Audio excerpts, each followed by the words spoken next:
इसका पूरा संचालन प्रधानमंत्री खुद करते हैं।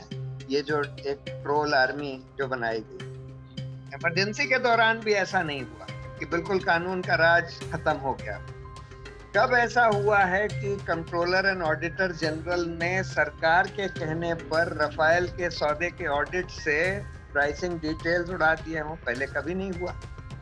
कब ऐसा हुआ है कि मॉडल कोड ऑफ कंडक्ट का खुलेआम उल्लंघन प्रधानमंत्री और अमित शाह कर रहे हैं, लेकिन उनको नहीं रोका जा रहा? काले धन को पॉलिटिकल पार्टीज को इलेक्टोरल बॉन्ड्स के द्वारा डोनेशन दे रहे हैं, लेकिन आप उसमें कोई रोक नहीं लगा रहे। साथियों, आप सबका स्वागत है हमारे इस लाइव प्रोग्राम में। आज हम लोग बात करने जा रहे हैं देश के जाने माने वकील और आम लोगों के वकील प्रशांत भूषण जी से। प्रशांत सर, आपका स्वागत है हमारे इस प्रोग्राम में। और इस पूरी बातचीत में मेरे साथ होंगी पंजाब यूनिवर्सिटी से लॉ की पढ़ाई कर रही हमारी साथी अदिति। आपका भी स्वागत है अदिति इस पूरे प्रोग्राम में। साथियों, आप में से ज्यादातर लोगों को प्रशांत जी के बारे में पता होगा। अगर नहीं पता होगा तो पिछले कुछ दिनों के अखबार के पन्ने को आप उल्टेंगे तो आपको पता लग जाएगा उनके बारे में। वैसे मैं बता दूं कि प्रशांत जी देश के बहुत जाने माने वकील हैं, और जैसा मैंने शुरुआत में कहा, वो आम लोगों के वकील हैं। वो इसलिए आम लोगों के वकील हैं कि वो 500 से ज्यादा जनहित याचिका के द्वारा आम लोगों के मुद्दे को देश के अलग अलग कोर्ट्स के अंदर उठाते रहे हैं। एक तरफ हम देखते हैं कि आज के पूरे हमारे जस्टिस सिस्टम में आप अगर जस्टिस की को लेने जाएं, उसके लिए आप कोशिश करें तो उसके लिए बहुत पैसे देने पड़ते हैं। वैसे में हम सबके ऊपर ये सवाल हमेशा रहता है कि प्रशांत जी इतना कुछ कैसे कर लेते हैं। और जब इस सवाल को ये सवाल मेरे मन में था तो मैं प्रशांत जी के कुछ इंटरव्यू को देख रहा था, और उसमें से एक इंटरव्यू मैंने पढ़ा जिसमें इंटरव्यूअर ने उनसे पूछा कि प्रशांत जी, आप किसी लॉ स्टूडेंट को सलाह देना चाहेंगे जो इस इंटरव्यू को पढ़ेंगे, तो उसे आप क्या सलाह देंगे? तो प्रशांत जी ने कहा कि मैं सिर्फ इतना कहूंगा कि उन्हें लॉ को पैसे कमाने के कोई इंस्ट्रूमेंट के रूप में इस्तेमाल नहीं करना चाहिए, बल्कि उन्हें इसे ऐसे हथियार के रूप में इस्तेमाल करना चाहिए ताकि आम लोगों को, जो हमारे समाज का जो अंतिम व्यक्ति है, उसको न्याय मिले। और इस पूरे वाक्य में, इस पूरी बात में उनकी पूरी फिलॉसफी झलकती है जिसे वो अपने जीवन में भी अपनाए रखे हैं। और लगातार सामाजिक सरोकार के मुद्दे हो, मानवाधिकार के मुद्दे हो, नागरिक स्वतंत्रता का मसला हो, या अंतिम व्यक्ति के न्याय का मसला हो, और सबसे इंपॉर्टेंट पर्यावरण का मसला हो, उसको उठाते रहे हैं। कई लोगों का मानना है कि मनमोहन सिंह जी के नेतृत्व में जो यूपीए 2 की सरकार थी, उस दौरान जो उन्होंने 2G, कोल ब्लॉक, नीरा नाडिया टेप केस, ये वो केसेस उठाए जिसकी वजह से भ्रष्टाचार के खिलाफ माहौल बना, और अंततः वो इस सरकार के खिलाफ भी माहौल बना, और वो सरकार 2014 में सत्ता से बेदखल हो गई।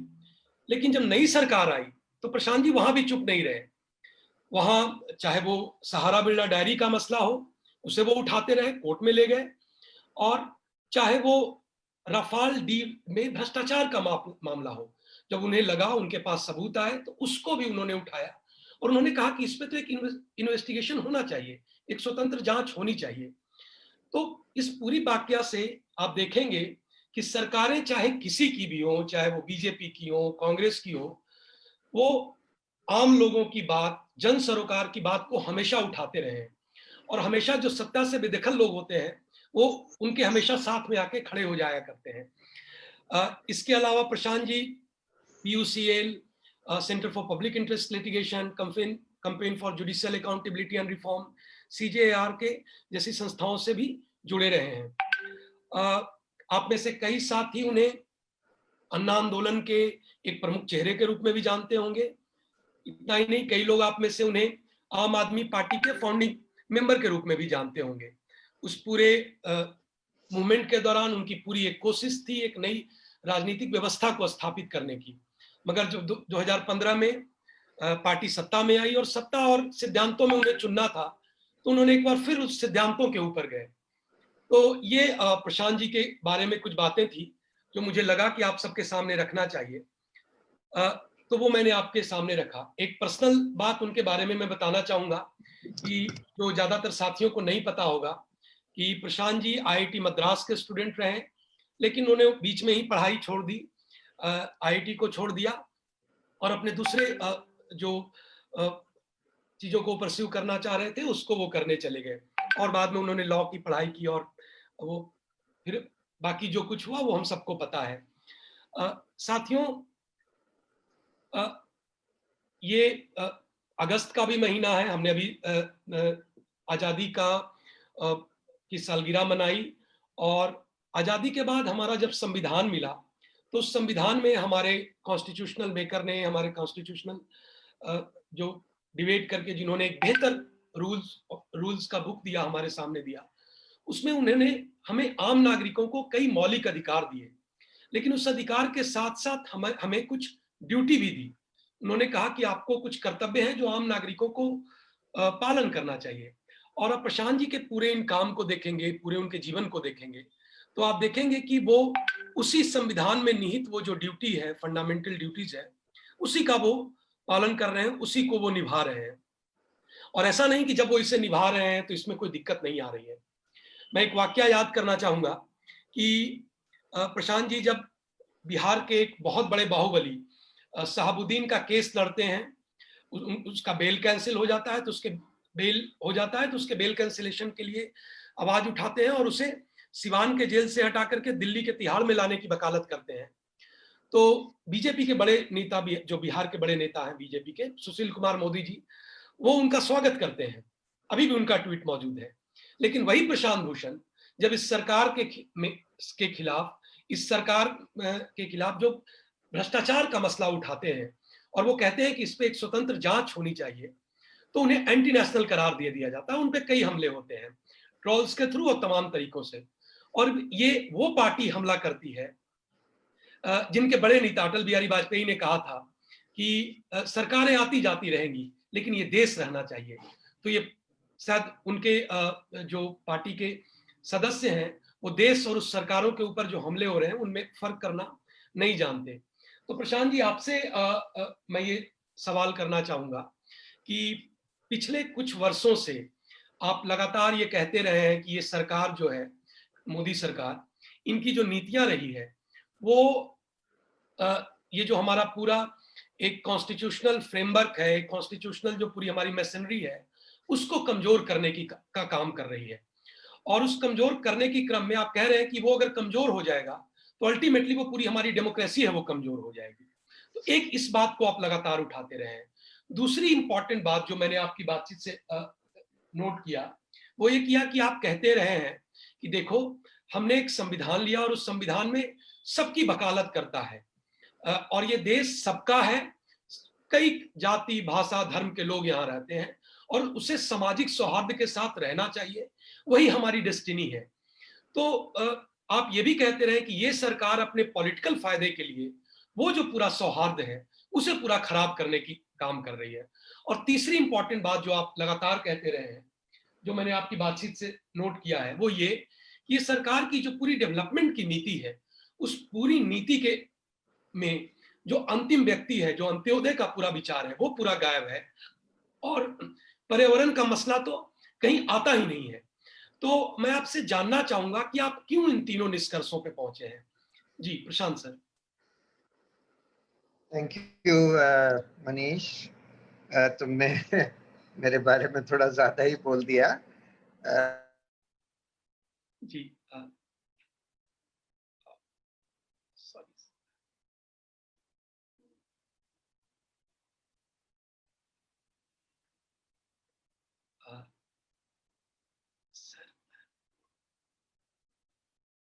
दूसरा सवाल ये है कि क्यों मैं ये मानता हूं कि ये सरकार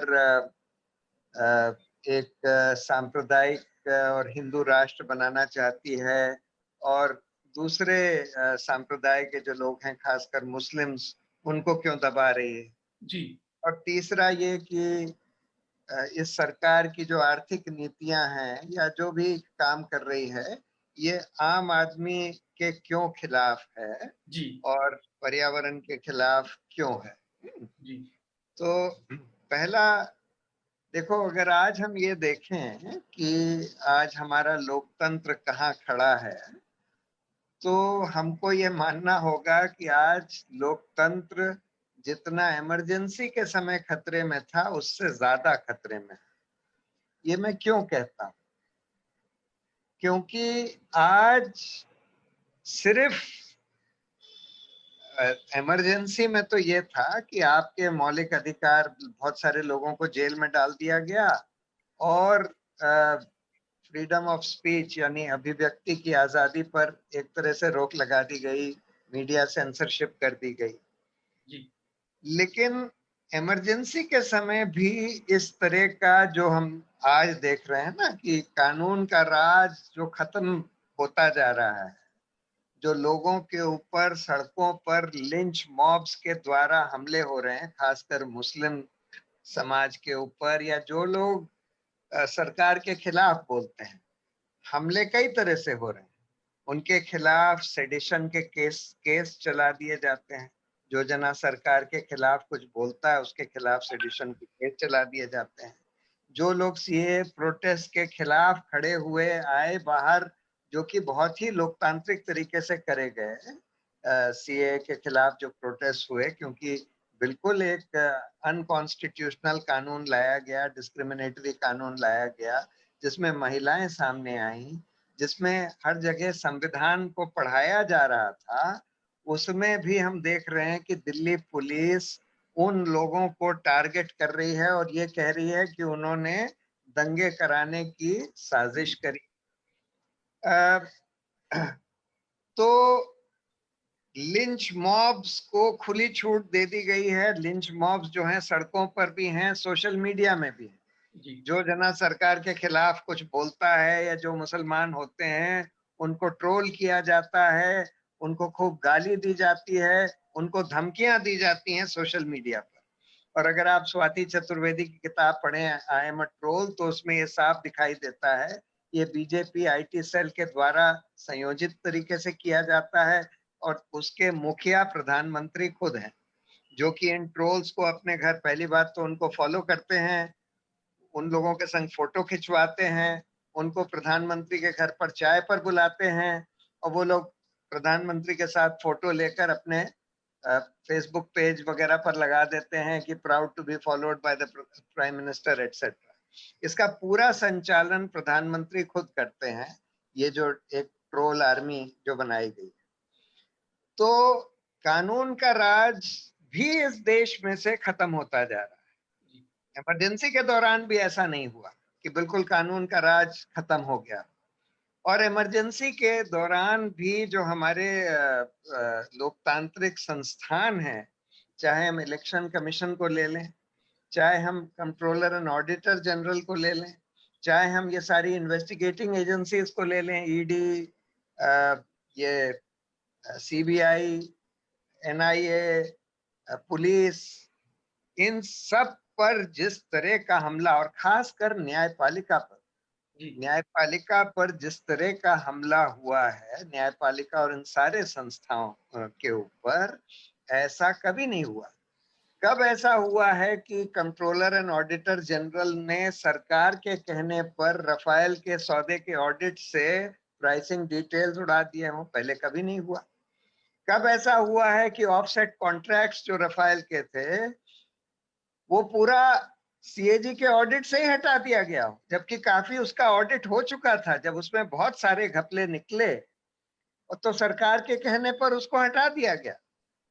कब ऐसा हुआ है कि सरकार के द्वारा चुनी गई डेट्स को ही इलेक्शन कमीशन अनाउंस करता है कि भाई इस डेट पर चुनाव होगा? जी कब ऐसा हुआ है कि मॉडल कोड ऑफ कंडक्ट का खुलेआम उल्लंघन प्रधानमंत्री और अमित शाह कर रहे हैं, लेकिन उनको नहीं रोका जा रहा?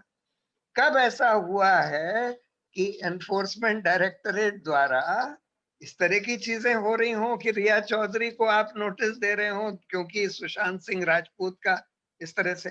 कब ऐसा हुआ है कि मीडिया का ये हाल कर दिया हो कि दिन रात 1 महीने से सुशांत सिंह राजपूत के मौत को लेकर स्टोरीज चलाई जा रही हैं लोगों का असली मुद्दों से, बेरोजगारी वगैरह से ध्यान भटकाने के लिए।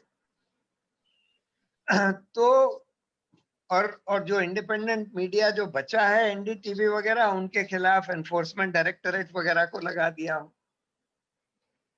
कब ऐसा हुआ है कि यूनिवर्सिटीज में वाइस चांसलर्स ऐसे अपॉइंट कर दिए हों जो कि सिर्फ आरएसएस के लोग हों, जिनको एजुकेशन के बारे में कुछ आता जाता ही ना हो, जो इस तरह की बात करने लगे हैं कि भाई हम जेएनयू में टैंक लगा देंगे, हम जिससे कि लोगों को देशभक्ति समझ में आए।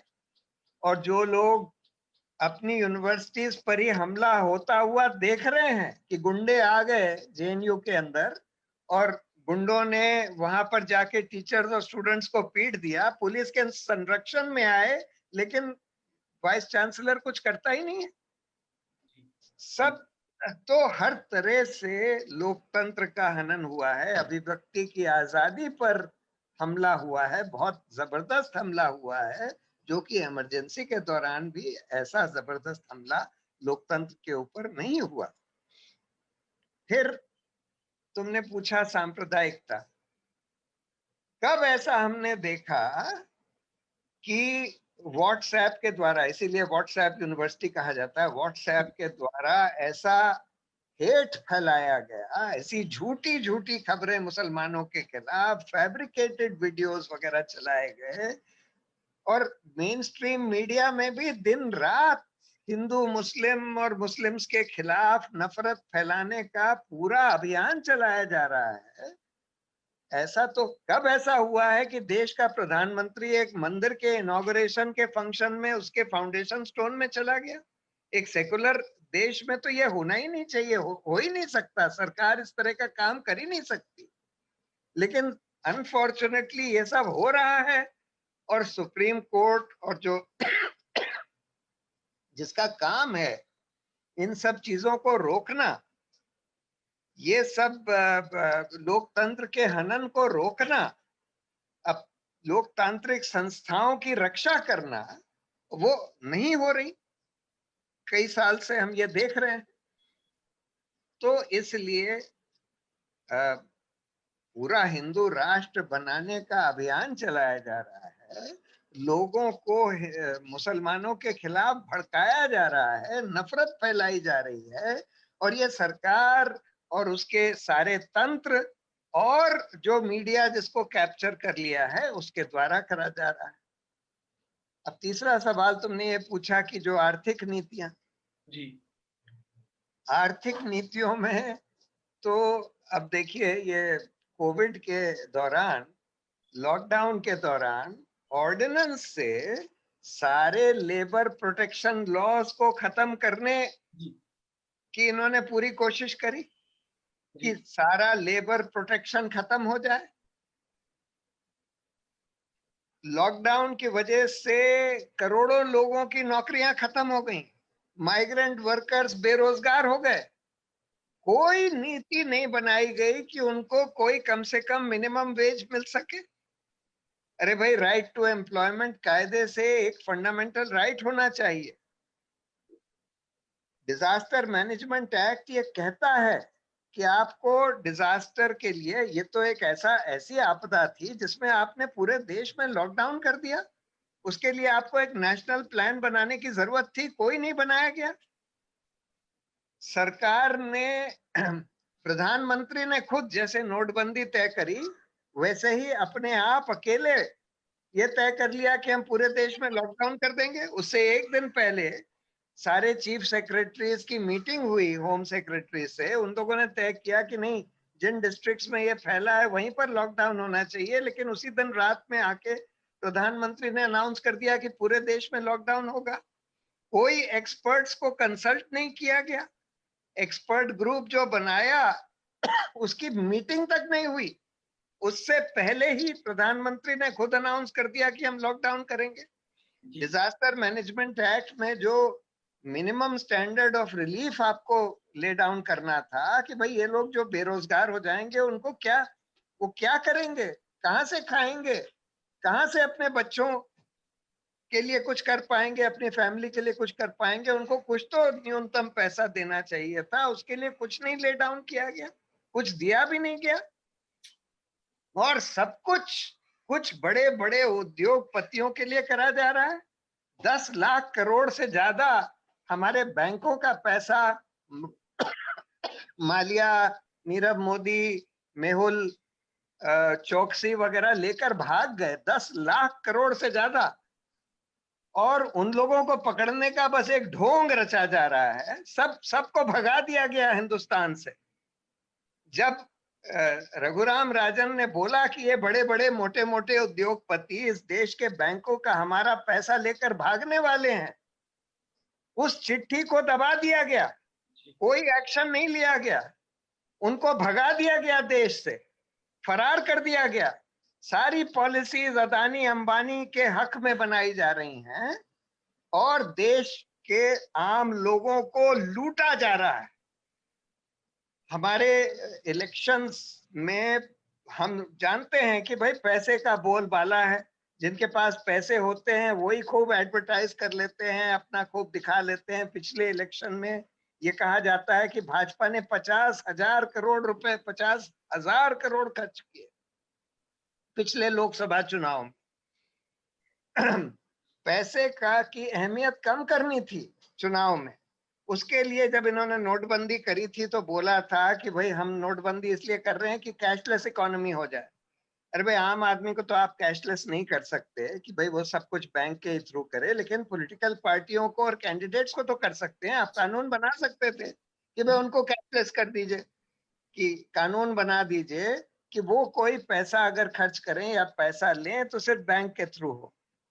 लेकिन वो नहीं किया। पॉलिटिकल पार्टीज की स्पेंडिंग पर लिमिट लगानी चाहिए थी, वो नहीं लगाई। उल्टे 3 कानून ऐसे बदल दिए गए कि जिससे कि पॉलिटिकल पार्टीज फॉरेन डोनेशन भी ले सके। यहां तो एनजीओ को परेशान किया जा रहा है कि भाई तुमने फॉरेन फंडिंग ले ली, पर जो कानून बना था वो इसलिए बना था कि पॉलिटिकल पार्टीज और पब्लिक सर्वेंट्स फॉरेन फंडिंग ना ले पाए, फॉरेन इन्फ्लुएंस में ना आ पाए। आपने उस कानून को बदल दिया कि अब पॉलिटिकल पार्टीज फॉरेन फंडिंग भी ले सके। आपने ये भी कानून बदल दिया कि कॉरपोरेशंस जो हैं अपने प्रॉफिट का 7.5% से ज्यादा पॉलिटिकल डोनेशंस नहीं दे सकते, वो लिमिट ही हटा दी। अब कितना भी दे सकते हैं आप, 100% पूरा भी दे सकते हैं, उससे ज्यादा भी दे सकते हैं। फिर एक आपने इलेक्टोरल बॉन्ड्स इंट्रोड्यूस कर दिया कि जिससे कि बैंक के थ्रू भी जो पैसा दिया जाए वो भी घूस के तौर पर अनोनिमस तरीके से दिया जा सके, कि कोई भी आदमी, कोई भी कंपनी जाकर इलेक्टोरल बॉन्ड्स खरीद ले, जो बेरर बॉन्ड्स होते हैं जिसमें किसी का नाम नहीं होता, 50 करोड़ के, 100 करोड़ के इलेक्टोरल बॉन्ड्स खरीद के और घूस के तौर पर भाजपा को दे दे। और इसीलिए भाजपा को 90% से ज्यादा इलेक्टोरल बॉन्ड्स का पैसा मिला है। आप पर्यावरण के सारे कानून बदल रहे हैं, इसलिए अभी आपने कोल लीज दे दी छत्तीसगढ़ में, झारखंड में नो गो एरियाज में। सारे आप उसके रेगुलेटरी कानून बदल रहे हैं कि कोई, जैसे 4 धाम की जो रोड है, पहले कानून ये कहता था कि 50 किलोमीटर से ज्यादा की अगर कोई रोड होगी तो उसका एनवायरमेंटल क्लियरेंस होगा। आपने उसको 9 हिस्सों में बांट दिया। 500 किलोमीटर की रोड है, 11 हिस्सों में बांट दिया और बोल दिया कि अब कोई एनवायरमेंटल क्लियरेंस की जरूरत ही नहीं है। यानी कि एनवायरमेंटल कंसर्न्स की धज्जियां उड़ा दी गई हैं और एक ऐसे मूर्ख प्रकाश जावड़ेकर को वहां बैठा दिया गया है जिसको पर्यावरण का कुछ भी नहीं आता। और ये हम देख रहे हैं कि सारे मंत्रालयों में हो रहा है कि ऐसे ऐसे लोगों को, निर्मला सीतारमण को फाइनेंस मिनिस्टर बना दिया है, कुछ भी नहीं आता फाइनेंस के बारे में, फिर भी उनको फाइनेंस मिनिस्टर बना दिया है। तो मतलब कोई कंसर्न नहीं है कि आम आदमी का क्या हो क्या ना हो, सब कुछ प्रोपेगेंडा से, दिखावे से चलाने की बात है। आपने नोटबंदी कर दी बगैर किसी से पूछे। रिजर्व बैंक के गवर्नर से भी नहीं पूछा, अपने फाइनेंस मिनिस्टर से भी नहीं पूछा, किसी एक्सपर्ट से नहीं पूछा, बस क्योंकि आप ये दिखावा करना चाहते थे कि हम काला धन को रोक लगाना चाहते हैं। जी और काला धन धनाधन बढ़ता जा रहा है, काला धन लेकर लोग भाग रहे हैं, काले धन को पॉलिटिकल पार्टीज को इलेक्टोरल बॉन्ड्स के द्वारा डोनेशन दे रहे हैं, लेकिन आप उसमें कोई रोक नहीं लगा रहे। जी तो सर, इसलिए हाँ, अदिति से मैं कहूंगा कि एक इसी से कुछ मिलता जुलता सवाल है, जो इसको लेकर के आप कोर्ट में जाते रहे हैं, उसको लेकर के सवाल है, तो मैं अदिति से कहूंगा कि वो सवाल सर के सामने रखें। जी, तो सबसे पहले जो हमारे साथ साथी जुड़े हैं, उनकी जानकारी के लिए मैं बताना चाहती हूँ कि प्रशांत सर हमेशा ही जुडिशियल अकाउंटेबिलिटी और ट्रांसपेरेंसी के अधिवक्ता रहे हैं और उन्होंने हमेशा ये प्रयास किया है कि ये जो सिद्धांत है, ये हम अपने जुडिशियल सिस्टम में संयुक्त कर पाएँ। वो जैसे कि मनीष सर ने पहले भी बताया कि वो CJAR यानी कैंपेन फॉर जुडिशियल अकाउंटेबिलिटी और रिफॉर्म्स के कन्वीनर हैं। CJR एक जन आंदोलन से निकला हुआ संगठन है, जिसने हमेशा से ये प्रयास किया है कि हम जुडिशरी को ज़्यादा अकाउंटेबल और एक्सेसिबल बना सकें। यही नहीं, प्रशांत सर ने अपनी इंडिविजुअल कैपेसिटीज़ में भी इंडियन जुडिशरी को स्ट्रेंथन करने में बहुत बड़ा योगदान दिया है। ऐसे बहुत सारे हज़ार मामले हैं, पर मैं सिर्फ यहाँ पे एक उदाहरण देना चाहूँगी कि प्रशांत सर ने ही सफलतापूर्वक एक केस लड़ा था, जिसकी वजह से सुप्रीम कोर्ट और हाई कोर्ट के जजेस को RTI एक्ट के दायरे में लाया गया था। तो सर, इसी से रिलेटेड हमारे आपसे 2 क्वेश्चंस हैं। पहला हमारा सवाल ये है कि आज की परिस्थितियों को देखते हुए आपके अनुसार ऐसे कौन से जुडिशियल रिफॉर्म्स हैं जो इंडिया के लिए सबसे ज़रूरी हैं और वो कैसे आ सकते हैं? दूसरा क्वेश्चन हमारा ये है कि जब हम रिफॉर्म्स की बात कर रहे हैं, तो हमें एक समझ बन पा रही है कि अगर हम किसी भी इंस्टीट्यूशन में रिफॉर्म्स लाना चाहते हैं, तो हमें उसमें जो समस्याएँ हैं, जो उसकी कमियाँ हैं, उसके बारे में हमें बात करनी होगी, या फिर हम कह सकते हैं कि हमें कंस्ट्रक्टिव क्रिटिसिज्म देनी होगी। तो सर, आपके अकॉर्डिंग क्या इस कंस्ट्रक्टिव क्रिटिसिज्म की कोई बाउंड्री लाइन या सीमा होनी चाहिए? और अगर हाँ, तो हम एज़ लॉ स्टूडेंट्स या हम एज़ यूथ, हमें क्या दिमाग में रखना चाहिए कि क्या बेसिस होना चाहिए इस कंस्ट्रक्टिव क्रिटिसिज्म की बाउंड्री लाइन का? जी सर। तो देखो, रिफॉर्म्स की जहां तक बात है, अगर आज हम ये सवाल पूछें कि हमारी न्यायपालिका से कितने लोगों को असल न्याय मिल पा रहा है, तो उसका एक ईमानदार जवाब होगा कि शायद 1% को भी नहीं। उसके कई कारण हैं। पहला तो ये है कि आम आदमी तो इस न्यायिक व्यवस्था में घुस ही नहीं सकता बगैर वकील के। आम आदमी के पास वकील के करने के पैसे नहीं होते, तो वो तो किसी गरीब आदमी को अगर पुलिस पकड़ लेती है किसी भी झूठे आरोप में, तो वो तो बेचारा बस हाथ जोड़कर खड़ा हो जाता है, जी क्योंकि वो अपने बचाव में कुछ कह ही नहीं सकता, कुछ कर ही नहीं सकता। और इसीलिए इस देश के जेलों में आधे से ज्यादा लोग तो अंडर ट्रायल्स हैं, जो अपनी बेल भी नहीं ले पा रहे। उनको बस अक्यूज किया गया है, उनका ट्रायल भी नहीं होता और वो जेलों में सड़ते रहते हैं, क्योंकि अपना बचाव भी नहीं कर सकते, बेल भी नहीं ले पाते। तो पहला तो रिफॉर्म ये है कि हमको न्यायिक व्यवस्था को ऐसे सुधारना है, जैसे ग्राम न्यायालय का कानून है उसको कार्यान्वित करना है, जिससे कि एक इनफॉर्मल कोर्ट सिस्टम बन सके आम आदमी के केसेस के लिए, जो जो स्मॉल और पेटी केसेस होते हैं उनके लिए, जिसमें उनको वकील करने की जरूरत ना हो और जहां जल्दी से फैसले हो जाएं। और वहां दूसरा, हम लोगों को जो जो रेगुलर कोर्ट सिस्टम है उसको भी सुधारने की जरूरत है। वहां पर जजेस की संख्या बढ़ाने की जरूरत है। वहां पर अच्छे जजेस, बेटर जजेस नियुक्त होने की जरूरत है। उसके लिए हम लोगों को जुडिशियल अपॉइंटमेंट्स में पारदर्शिता लाने की जरूरत है और एक ऐसा ठोस आयोग बनाने की जरूरत है जो कि जजों का चयन बिल्कुल प्रॉपर तरीके से, सब चीजें देखकर, प्रॉपर क्राइटेरिया ले डाउन करके और ट्रांसपेरेंसी के साथ, पारदर्शिता के साथ करे। फिर हम लोगों को जजों की जवाबदेही लाने के लिए, क्योंकि अभी तो जो इम्पीचमेंट का प्रोसेस है वो एक पॉलिटिकल प्रोसेस है, बहुत मुश्किल है, उसमें 100 एमपीज के दस्तखत कराने होते हैं और फिर बहुत लंबा प्रोसेस है। उसके बजाय हम लोगों को एक जुडिशियल कंप्लेंट्स कमीशन बनाने की जरूरत है, जो कि सरकार और न्यायपालिका दोनों से स्वतंत्र हो, high powered judicial complaints commission, जिनको हम लोग जजों के खिलाफ कंप्लेंट कर सकें और वो उसको उसका इन्वेस्टिगेशन करके उस जज की बात सुनकर फिर तय कर सकें कि भाई इसको इसके खिलाफ क्या एक्शन होने की जरूरत है, इसके खिलाफ चार्जेस ठीक हैं कि नहीं है। अब ये कैसे होगा, क्योंकि ना तो सरकार कोई रिफॉर्म्स चाहती है, ना ही न्यायपालिका कोई रिफॉर्म्स चाहती है। तो ये जब तक जो रियल स्टेक होल्डर्स हैं वो तो कंज्यूमर्स ऑफ जस्टिस हैं, जो आम आदमी है जिसको न्यायपालिका की जरूरत है। तो जब तक उन लोगों का एक बड़ा कैंपेन इस पर नहीं चलेगा तब तक ये रिफॉर्म्स नहीं आने वाले। और उसके लिए इसका पूरा डिस्कशन, पब्लिक डिस्कशन होना चाहिए कि भाई न्यायपालिका में क्या गड़बड़ी है, क्या सुधार होने की जरूरत है। और इसीलिए जरूरी है कि न्यायपालिका में जो भी खामियां हों उसका open, free and Frank discussion हो सके। जो सिर्फ सावधानी बरतने की जरूरत है वो बस इतनी है कि हम लोग कोई ऊल जलूल आरोप भ्रष्टाचार के या किसी और तरह के बगैर किसी एविडेंस के किसी जज के खिलाफ ना लगाएं, या कोई इररिस्पॉन्सिबल बात ना करें जिसका कोई आधार ना हो। रिस्पॉन्सिबल तरीके से सोच समझ के देख दाख कर हम लोग कुछ भी क्रिटिसिज्म कर सकते हैं, कुछ भी डिस्कशन कर सकते हैं किसी भी संस्था के बारे में, न्यायपालिका के बारे में भी। और उसको कंटेम्प्ट ऑफ कोर्ट नहीं माना जाना चाहिए, उस पर कोई रोक नहीं होनी चाहिए। Thank you sir. एक लास्ट सवाल है, वो 2 मिनट में लूंगा कि जैसा शुरुआत में भी हमारी बातचीत में आया कि जब आप एक नागरिक के रूप में आप ये सब काम करते हैं तो सरकार भी आपसे हमला करती है, और आपने कहा भी कि कैसे एंटी सीए प्रोटेस्टर को आज घसीटा जा रहा है दिल्ली दंगों को लेकर के।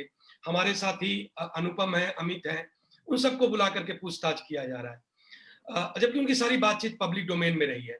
इसके बावजूद तो आज का युवा, क्योंकि मुझे लगता है कि हम युवा आजादी के आंदोलन में रहे, इमरजेंसी जब हुई तभी वो बड़ी अग्रणी भूमिका में रहे। आज का युवा एक दोहरी मार झेल रहा है, एक तरफ बेरोजगारी से वो परेशान है, दूसरा अपने जीवन यापन को लेकर के वो बहुत चिंतित है। ऐसे में इससे कैसे लड़ा जाए, इसको मैं कुछ शब्दों में आपसे जानना चाहूंगा। देखो, पहली बात तो ये हमको ये समझना चाहिए कि ये देश युवाओं के लिए ही है, क्योंकि उन्हीं की जिंदगी, हम लोगों की तो जिंदगी ज्यादातर निकल गई, जी युवा की जिंदगी उनके सामने है। और युवा ही सबसे बड़ा स्टेक होल्डर है हमारे समाज में और हमारे फ्यूचर में। जी जी और युवा के पास ही सबसे ज्यादा एनर्जी होती है, सबसे ज्यादा आइडियाज होते हैं नए नए। तो इसलिए सबसे बड़ा दायित्व इस देश को बचाने का, इस देश के लोकतंत्र को बचाने का, इसको सुधारने का युवाओं के पास ही है। ये बात ठीक है कि हर एक जना अपनी अपनी समस्याओं से, निजी समस्याओं से भी जूझ रहा है, लेकिन इसके साथ साथ जितनी हमारी क्षमता हो उतना समय हम लोगों को पब्लिक इश्यूज और पब्लिक अफेयर्स के लिए देना चाहिए। और उसमें हम लोग, पहली बात तो पहले हमारा यूथ का दायित्व है कि वो पहले पढ़े, सोचे, समझे कि देश में हो क्या रहा है, समाज में हो क्या रहा है, क्या खामियां हैं, क्या सुधार होने चाहिए। जैसे कि एक ये किताब हम लोगों ने बनाई थी ना, रिक्लेमिंग द रिपब्लिक। जी सर। जी सर। ये इसमें बहुत अच्छे अच्छे विद्वानों ने पूरा इस पे विचार करके लिखा था कि भाई हमारे पूरे समाज में क्या क्या खामियां हैं, क्या क्या सुधार होने चाहिए हमारे पब्लिक पॉलिसीज वगैरह में। तो ये किताब सबको पढ़नी चाहिए। ये हमारे वेबसाइट पे है reclaimingtherepublic.in, जिससे कि ये समझ में आए कि भाई क्या प्रॉब्लम्स हैं, क्या उसके सॉल्यूशंस हैं। और समझने के बाद उस पर हम लोगों को कैंपेन भी चलानी चाहिए और बोलना भी चाहिए, बोलना चाहिए और कैंपेन चलानी चाहिए। तो और अगर उसके लिए आपको कोई पेनल्टी भी पे करनी पड़े, आपको अगर जेल में भी डालने की धमकी दें, आपके खिलाफ सेडिशन का केस चलाएं या कंटेम्प्ट का केस चलाएं, तो वो झेलने के लिए तैयार रहना चाहिए।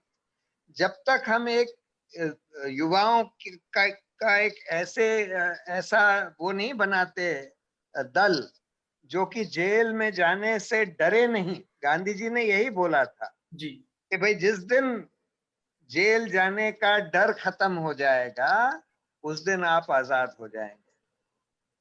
तो इसलिए, क्योंकि देखिए, अगर बहुत सारे लोग खड़े हो जाते हैं तो किस किस को जेल में डालेंगे? अब जैसे कंटेम्प्ट के मामले में भी बहुत सारे लोग खड़े हो गए, बहुत सारे लोग वही वही चीज कहने लगे, जी तो कितने लोगों को आप कंटेम्प्ट करेंगे, कितने लोगों को आप जेल में डालेंगे?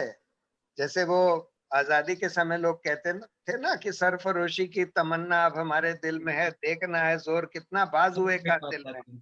उसी तरह से देखना है जेल में आपके कितनी जगह है। जी देख लिया है देखेंगे, वो कहते हैं ना, जेल जगह है कितनी जेल में तेरे, देख लिया है देखेंगे। जी जोर है कितना जुल्म में तेरे, देख लिया है देखेंगे। वो जज्बा होना चाहिए हमारे यूथ में। ये बात ठीक है कि भाई हर एक आदमी को अपने निजी उसका भी परवाह करनी चाहिए। वो सब जो जरूरी है, न्यूनतम जो जरूरतें हैं उसको पूरा करने के लिए तो वो तो जरूरी है, उसके बगैर तो आप कोई एक्टिविज्म कर नहीं सकते। लेकिन जब वो तय हो जाए, उसके बाद का समय देश और समाज के लिए देना चाहिए, क्योंकि हम लोगों का आज रिपब्लिक या हमारा लोकतंत्र एक बहुत नाजुक मोड़ पर खड़ा है। अगर उसको अब उसका जो डिक्लाइन है और डिके है, अगर उसको हमने अभी नहीं रोका, तब फिर कुछ नहीं बचेगा बचाने के लिए। जी सर। अदिति जी जी, सबसे पहले तो हम आपका बहुत बहुत शुक्रिया करना चाहते हैं कि आप आज हमारे साथ जुड़े। आपके काम और जो लोकतांत्रिक व संवैधानिक मूल्यों के प्रति आपकी कमिटमेंट है, उसने हमेशा ही हमें प्रेरित किया है। आपने हमेशा अन्याय व अनुचित व्यवहार के खिलाफ बेबाकी से आवाज उठाते रहे हैं, चाहे वो रेफेल स्कैम हो, Odisha mining case, Doon mining case, Narmada movement, या सूखे को लेकर आपकी सुप्रीम कोर्ट में याचिका, या फिर एक ऐसे संगठन में ही अनुचित व्यवहार को उठाना जिसका निर्माण आपने खुद किया था। आपने हमें सिखाया है कि silence is the greatest enemy of social justice, और आप सिर्फ हमें ही नहीं पर हमारे आने वाली काफ़ी पीढ़ियों को इंस्पायर करते रहेंगे। और आखिरी में मैं आपको फिर से सबके बिहाफ पे आपको धन्यवाद कहना चाहूँगी, और आपकी स्ट्रगल्स में अपनी सॉलिडारिटी दिखाते हुए ये कहना चाहूँगी कि sir, will try our best to uphold all the values and the principles that you have stood up for in all our capabilities. Thank you so much. Thank you and all the best to all of you. और Thank you, sir. आपका case भी है, उसको भी आज आप सारे साथियों को कहूंगा कि योगेंद्र यादव जी और अवीक साहा फेसबुक लाइव पे रहेंगे 2 बजे, तो आप जरूर सुने उस केस में क्या क्या हुआ, उसमें कोर्ट ने क्या क्या, अलग अलग पक्षों ने क्या क्या। तो आप सबसे कहूंगा कि 2 बजे योगेंद्र जी के साथ जरूर जुड़े हमारी फेसबुक लाइव में। थैंक यू सर, जुड़ने के लिए आपका बहुत बहुत धन्यवाद। Thank you so much.